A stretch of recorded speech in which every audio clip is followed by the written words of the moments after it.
Dalam agama Islam, disunahkan menyiram kuburan dengan air karena Rasulullah sendiri pernah melakukannya kepada kuburan putranya Ibrahim.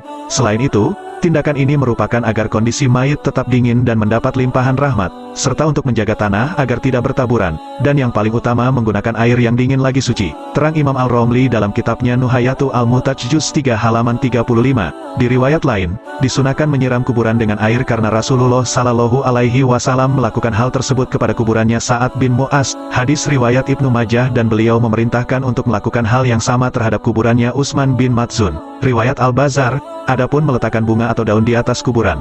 Hal ini sudah dipertanyakan kepada Mufti Al-Azhar Syekh Atiyah Syakir. Kami melihat banyak peziarah meletakkan bunga dan daun. Apakah ini disyariatkan? Mufti Al-Azhar menjawab dengan dalil hadis tentang Nabi Shallallahu Alaihi Wasallam yang meletakkan 2 tangkai kurma di atas kuburan yang sedang disiksa. Dalam hadis tersebut Nabi bersabda, semoga keduanya diringankan siksanya selama kedua tangkai kurma belum kering.